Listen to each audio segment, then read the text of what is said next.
Movie की start में हमें पास्ट का टाइम दिखाया जाता है। हम हैंक और जेनेट को देखते हैं जो कि अपनी बेटी होप को बता रहे होते हैं कि उन्हें जाना होगा, लेकिन जल्द ही वो वापस लौट आएंगे। जिसके बाद ये दोनों एंटमैन और वास्प के शूट के साथ एक मिसाइल में आ जाते हैं। शील्ड वालों ने इन्हें इस मिसाइल को डिसेबल करने को कहा होता है, लेकिन काफी ट्राई करने के बाद भी वो उसे डिसेबल नहीं कर पा रहे होते हैं, जिस वजह से वास्प अपना साइज काफी छोटा करके उस मिसाइल के अंदर जाकर उसे डिसेबल कर देती हैं। लेकिन इससे जेनेट एक दूसरे डायमेंशन यानी क्वांटम रिया पहुंच जाती है। सीन वापस से प्रेजेंट में आ जाता है, जहां हम हैंक पिन को देखते हैं जो कि अपनी बेटी को बता रहे होते हैं कि जब स्कॉट क्वांटम वर्ल्ड में गया तो मुझे लगा कि हमने स्कॉट को हमेशा के लिए खो दिया है, लेकिन स्कॉट ने उस डायमेंशन से बाहर आकर ये प्रूफ कर दिया कि क्वांटम वर्ल्ड में जाकर कोई भी शख्स वापस आ सकता है। इसीलिए मैंने ये डिसाइड किया कि स्कॉट की तरह जेनेट को भी क्वांटम वर्ल्ड से बाहर लाया जा सकता है, जिस वजह से ही मैंने ये डिवाइस बनाया है ताकि हम इस डिवाइस के लिए क्वांटम वर्ल्ड से बाहर ला सकें। इधर घर में हम स्कॉट को देखते हैं जिसे हाउस अरेस्ट की सजा मिली होती है, क्योंकि स्कॉट ने सोकोविया एकॉर्ड्स के कानून को तोड़कर कैप्टन अमेरिका की हेल्प की थी। लेकिन स्कॉट की सजा को पूरा होने में अब कुछ ही दिन बाकी थे। स्कॉट जब अपने घर पर होता है तभी उसे एक ड्रीम आता है जिसमें वो जेनेट को देखता है। जेनेट को देखकर स्कॉट काफी शॉक हो जाता है और बाद में वो हैंक पिंग को अपने ड्रीम के बारे में बताता है। नेक्स्ट डे स्कॉट अपने घर पर होता है, तभी उसकी आंख लग जाती है और जब उसकी आंख खुलती है तो वो अपने सामने होप को देखता है। होप स्कॉट को अपने साथ हैंक पिंग के पास ले आती है। हैंक उससे कहते हैं कि ड्रीम में जो तुम्हें विमेन दिखी थी वो असल में कोई और नहीं बल्कि होप की मॉम जेनेट है। हैंक उससे कहते हैं कि जब उन्होंने उस डिवाइस को ऑन किया जो कि हमें क्वांटम वर्ल्ड में ले जा सकता है, तो ये डिवाइस जल्द ही ओवरलोड होने की वजह से बंद हो गया। हमें तुम्हारी मदद चाहिए इस डिवाइस को सही करने में। जिस पर स्कॉट उन्हें बताता है कि अगर FBI वालों को पता लग गया कि वो घर पर नहीं है तो वो लोग उसकी सजा बढ़ा सकते हैं, इसीलिए वो उनकी कोई भी मदद नहीं कर सकता है। जिस पर होप उसे बताती है कि उसने उसका ट्रैकिंग डिवाइस एक बड़ी सी चींटी पर लगा दिया है, जिससे FBI वालों को उस पर बिल्कुल भी शक नहीं होगा। ये सुनकर स्कॉट उनकी हेल्प करने के लिए मान जाता है। बाद में हैंक पिंग उस साइज चेंजिंग लैब को छोटा कर वहाँ से निकल जाते हैं और बाद में होप बर्च नाम के एक शख्स के पास उस स्टेबलाइजर को लेने जाती हैं। लेकिन बर्च होप से उसके पैसे लेकर वो डिवाइस देने से मना कर देता है और वो होप से उसकी लैब को उसे सौंपने का कहता है, जिस वजह से होप अपने वास्प शूट के साथ दोबारा वहां आकर उन लोगों पर अटैक कर देती है और बाद में वो उस डिवाइस को हासिल कर लेती है। लेकिन तभी वहां एक शख्स आ जाती है जिसका नाम गोस्ट होता है। वो शख्स होप पर अटैक कर देती है।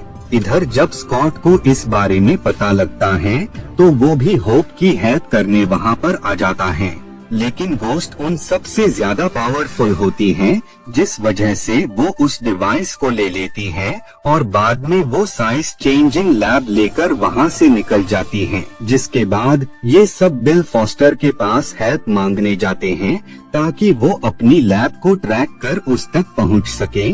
बिल फॉस्टर उन्हें अपनी लैब तक पहुंचने का तरीका बता देते हैं। बाद में वो सब लोग वहां से निकल जाते हैं, लेकिन अपनी लैब तक पहुंचने के लिए इन्हें पुराने एंटमैन शूट की जरूरत होती है जो कि स्कॉट ने कहीं छिपा दिया होता है। जिसके बाद स्कॉट और होप कैसी के स्कूल से एंटमैन के पुराने शूट को हासिल कर लेते हैं और वो उस शूट की हेल्प से अपनी लैब को ट्रैक कर लेते हैं और बाद में वो उस शख्स यानी गोस्ट के पास पहुंच जाते हैं। वो देखते हैं कि चैम्बर के अंदर एक शख्स है और ये कोई और नहीं बल्कि गोस्ट यानी ईवा है।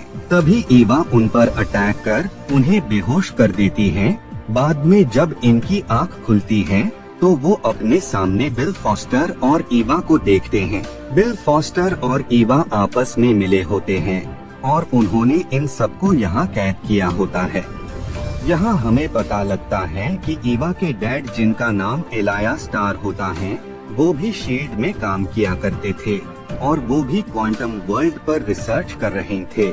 लेकिन एक दिन रिसर्च करते हुए वो लैब बहुत ही ज्यादा ओवरलोड होकर फट गई, जिससे उसमें ईवा के डैड और मॉम दोनों मारे गए और ईवा को एक लाइलाज बीमारी हो गई, जिस वजह से उसे हर पल दर्द और तकलीफ ही होने लगी। ये देखकर बिल फॉस्टर ने ईवा को अपने साथ रखने का डिसाइड किया और बाद में उसे शील्ड वालों के हवाले कर दिया।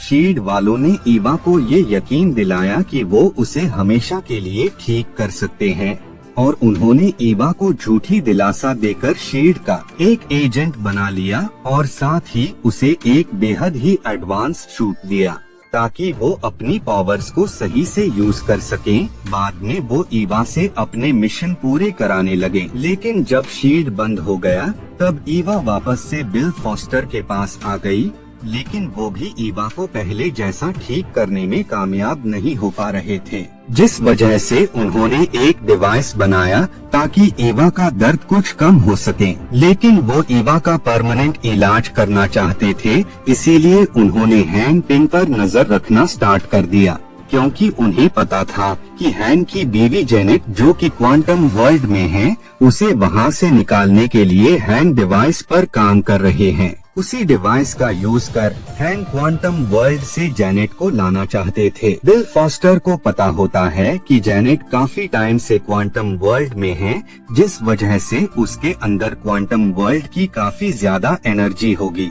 उसी एनर्जी का यूज कर बिल फॉस्टर ईवा को ठीक करना चाहते थे, लेकिन इससे पहले ये उस डिवाइस को ऑन करते वहाँ पर काफी बड़ी चींटियां आ जाती हैं, जिस वजह से हैंग, स्कॉट और होप साइज चेंजिंग लैब को लेकर वहाँ से निकल जाते हैं और बाद में वो उस डिवाइस को ऑन कर देते हैं, जिससे होकर ये क्वांटम वर्ल्ड में जेनेट की एग्जैक्ट लोकेशन का पता चल सके। और इस बार उस डिवाइस के ऑन होते ही जेनेट का दिमाग स्कॉट से काफी अच्छे से कनेक्ट हो जाता है और बाद में वो उन सब लोगों को उसकी एग्जैक्ट लोकेशन के बारे में बता देती हैं। लेकिन इनके पास जेनेट को क्वांटम वर्ल्ड से बाहर लाने के लिए बस 2 ही घंटे थे, क्योंकि इसके बाद वो कई सालों तक भी जेनेट को नहीं ला सकते थे। इधर हम बर्च को देखते हैं, जो कि स्कॉट के दोस्त के पास जाता है और वो उससे स्कॉट की एग्जैक्ट लोकेशन का पता लगा लेता है। तभी वहाँ गोस्ट आ जाती है और वो स्कॉट की लोकेशन को जानकर उससे वो लैब लेने निकल जाती है। बाद में बर्च FBI को कॉल कर स्कॉट, होप और हैंग की एग्जैक्ट लोकेशन बता देता है। इधर स्कॉट का फ्रेंड उसे बताता है कि FBI वाले किसी भी वक्त उन तक पहुंच सकते हैं, इसीलिए उन सबको जल्द से जल्द वहां से निकलना होगा। स्कॉट एंटमैन शूट के साथ वापस घर में आ जाता है, लेकिन होप और हैंग के निकलने से पहले FBI वाले वहां आकर उन्हें अरेस्ट कर लेते हैं। बाद में जब वो FBI ऑफिसर उनकी लैब को हासिल करने वाला होता है, तभी वहां गोस्ट आ जाती है, जो कि उस पर अटैक कर वो लैब लेकर वहां से निकल जाती है। इधर घर पर जब स्कॉट को पता लगता है कि FBI वालों ने हैंग और होप को अरेस्ट कर लिया है, तो वो उनकी हेल्प करने वहां जाता है और वो उन्हें वहां से लेकर निकल जाता है। इधर ईवा और बिल फॉस्टर उस डिवाइस को ऑन कर रहे होते हैं ताकि वो क्वांटम एनर्जी का यूज कर ईवा को ठीक कर सकें। तभी वहाँ काफी सारी चींटियां आ जाती हैं। ये देखकर ईवा को शक होता है कि स्कॉट और उसके लोग उस तक पहुँच चुके हैं, जिस वजह से वो स्कॉट तक पहुंचकर उस पर अटैक करने लगती है। इधर हैंग पिंग उस डिवाइस को ऑन कर क्वांटम वर्ल्ड में चले जाते हैं। तभी होप उस लैब का साइज काफी छोटा कर देती है और वो उस लैब को लेकर वहाँ से निकल जाती है। ये देखकर ईवा स्कॉट को छोड़कर होप के पीछे जाने लगती हैं और काफी कोशिशों के बाद वो उस लैब को उनसे हासिल कर लेती हैं।